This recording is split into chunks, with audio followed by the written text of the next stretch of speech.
אנחנו הרוב.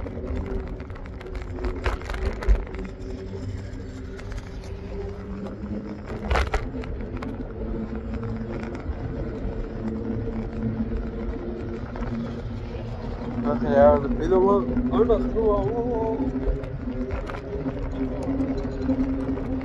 יאיר גולן קרא לרוצח את יעקב כתחביב, אז אני אומר ליאיר גולן, אתה רוצח יהודים כתחביב. עמונה. אתה פיגעת לעמונה, לא מעט אנשים נפצעו ונהרגו בזמן הכיבוש שאתה פיגעת עליו, ולעומת ההתנתקות, הגירוש מגוש קטיף, הוא היה מאוד עדין ביחס למה שאתה עשית בעמונה, עם כמות הרבה יותר קטנה של אנשים. יחס ההרוגים לא היו הרוגים בגירוש מגוש קטיף. לעומת זאת בגירוש מעמונה היו הרוגים והיו פצועים.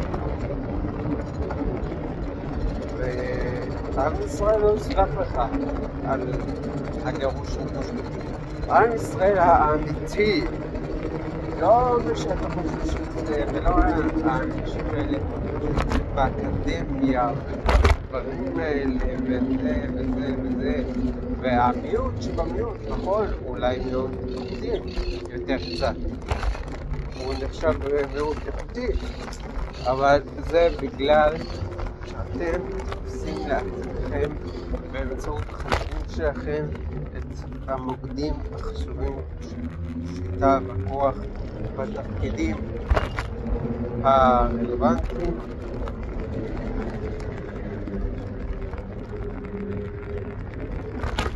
אני מחכה מאוד שבוע לסוף חודש ספטמבר,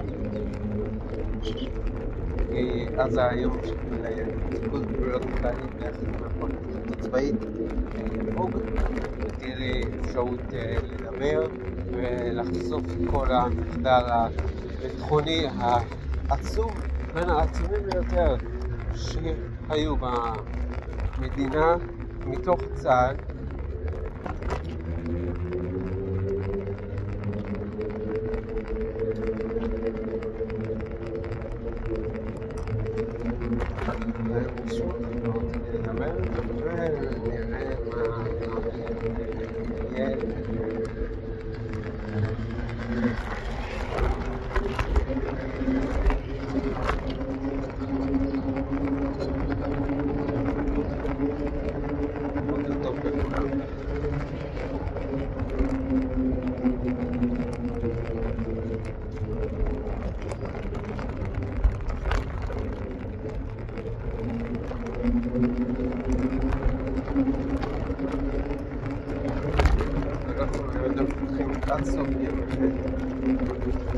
אנחנו לא נסלח לכם לעולם.